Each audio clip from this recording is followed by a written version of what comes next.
Dear students, welcome to this lecture of class +1 from the unit States of Matter। इस lecture के अंदर हम very important law discuss करने जा रहे हैं, Dalton's law of partial pressure. तो यहाँ पर नाम से ही हमें पता चल रहा है कि ये लॉ किसने दिया था। ये लॉ दिया था जॉन डाल्टन ने 1807 के अंदर। और ये लॉ क्या कहता है कि दो या दो से ज़्यादा गैसेज जो एक दूसरे के साथ रिएक्ट नहीं करती हैं उनको हमने एक वेसल के अंदर क्लोज कर दिया।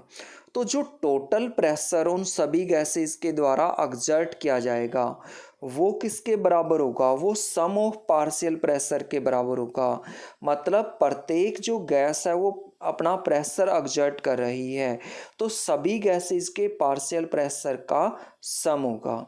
और हम कह सकते हैं कि इफ टू और मोर gases which do not react chemically are enclosed in a vessel, total pressure exerted by the gaseous mixture is equal to sum of partial pressure that each gas would exert when present alone in the same vessel at same temperature। अगर हमने इसको एक फॉर्मूले की form में लिखना है तो हम कह सकते हैं कि कैपिटल P जो क्या है टोटल प्रेशर है किसके बराबर है, P1 partial pressure of gas 1 plus P2 partial pressure of gas 2 plus P3 partial pressure of gas 3 और इसी तरह से Pn कितनी भी गैसेज हो सकती हैं। हम इसे एक एग्जाम्पल के द्वारा समझते हैं। हमने क्या किया, एक वेसल ले लिया जिसके साथ एक मैनोमीटर जुड़ा हुआ है और इस वेसल के अंदर हमने हाइड्रोजन गैस फिल कर दी। तो हाइड्रोजन गैस ने यहाँ पर प्रेशर अप्लाई किया जो किसके बराबर है, 50 mm ऑफ Hg के बराबर है। और एक दूसरा वेसल लिया जिसके साथ एक मैनोमीटर जुड़ा हुआ है तो इसके अंदर हमने ऑक्सीजन गैस फिल कर दी। तो ऑक्सीजन गैस ने यहाँ पर प्रेशर एक्सर्ट किया जो किसके बराबर है, 100 mm ऑफ Hg के बराबर है। फिर हमने इन दोनों गैसेज को एक वेसल के अंदर क्लोज कर दिया जिसके साथ एक मैनोमीटर जुड़ा हुआ है। तो दोनों गैसेज ने यहाँ पर प्रेशर अप्लाई किया और ये प्रेशर किसके बराबर है, 150 mm ऑफ Hg के बराबर है। मतलब जो टोटल प्रेशर है वो सम ऑफ पार्शियल प्रेशर के बराबर है। हाइड्रोजन गैस का प्रेशर, ऑक्सीजन गैस का प्रेशर, यहाँ पर ये पार्शियल प्रेशर है और ये क्या है, टोटल प्रेशर है जब हमने दोनों गैसेज को एक वेसल के अंदर इनक्लोज किया। अब हम इस लॉ की कुछ एप्लीकेशंस डिस्कस करने जा रहे हैं। तो फर्स्ट एप्लीकेशन है in determination of pressure of dry gas. Dry gas के प्रेशर को डिटरमाइन करने के लिए, फाइंड आउट करने के लिए हम Dalton's law of partial pressure का यूज करते हैं। देखो जब भी हम एक गैस को कलेक्ट करते हैं तो हम इस तरह से वाटर के अंदर एक पाइप डालते हैं जिसके अंदर हम एक गैस जार को इन्वर्टेड करके रखते हैं। तो वो गैस वाटर में से होती हुई फिर जार के अंदर कलेक्ट होती है। तो जब गैस वाटर में से पास होगी तो उसके अंदर वाटर वेपर भी ऐड हो जाएंगे और जो वाटर वेपर के द्वारा प्रेशर अप्लाई किया जाएगा उसे हम एक्वस टेंशन बोलेंगे। हम यहाँ पर मान लेते हैं कि जो कैपिटल P है वो प्रेशर ऑफ मॉइस्ट गैस है, P डैश क्या है, प्रेशर ऑफ ड्राई गैस है और स्मॉल p क्या है, एक्वस टेंशन है।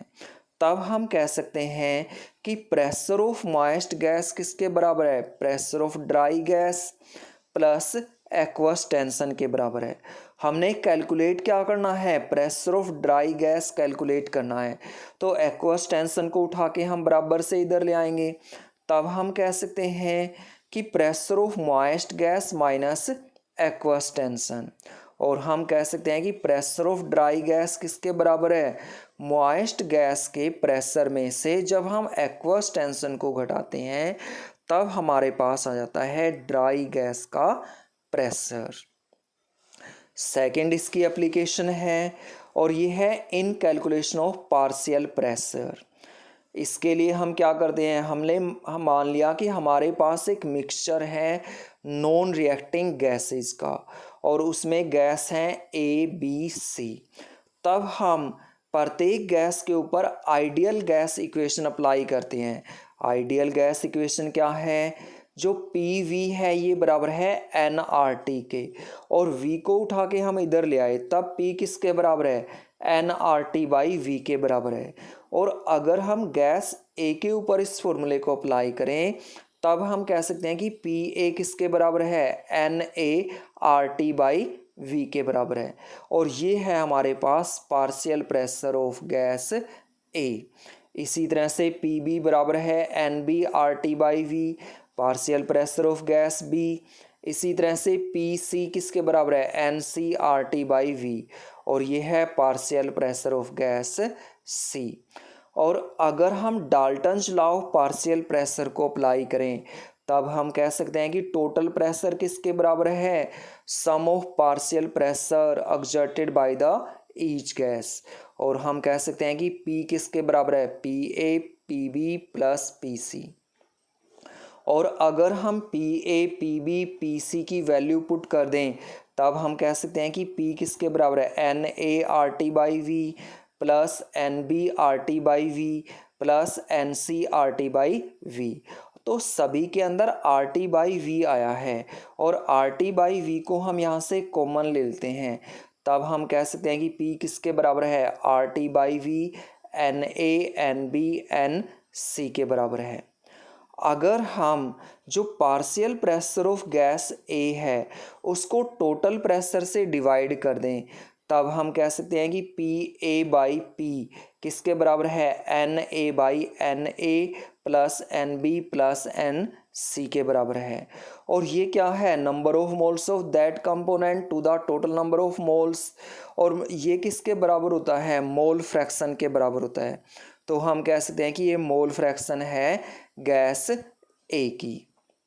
अगर हम यहाँ से इस P को उठा के बराबर से इधर ले आएं तब हम कह सकते हैं कि पी ए किसके बराबर होगा, एक्स ए इंटू पी के बराबर होगा।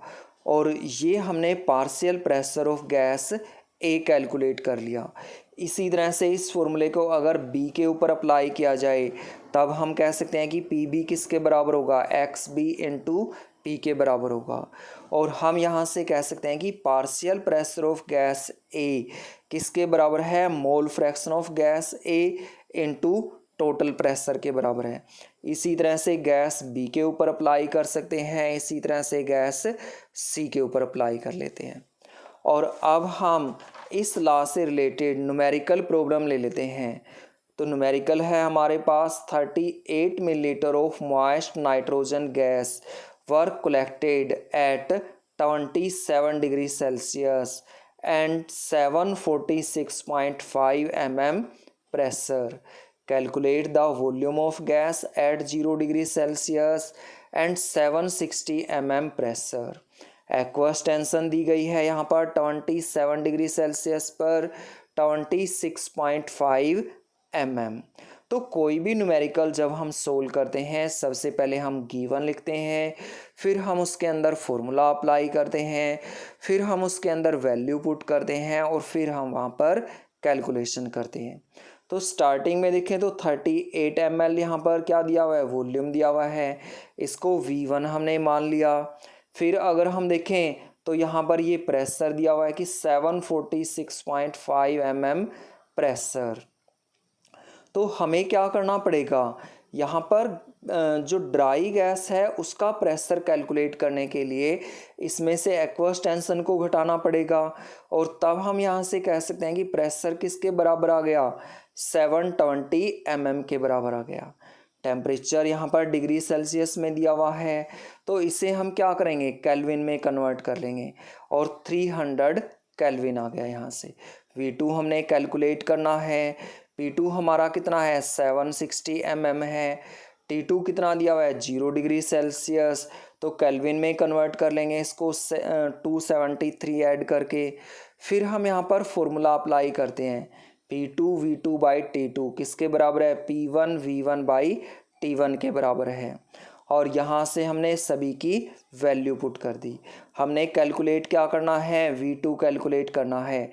तो हम क्या करेंगे, 760/273 को उठा के बराबर से इधर ले आएंगे तो ये उल्टा हो जाएगा। 760 से 760 को कैंसिल कर देंगे, 38 और 273 को मल्टीप्लाई करके 300 से डिवाइड कर देंगे, तब हमारा आंसर आ जाएगा 32.76 ml। Thank you.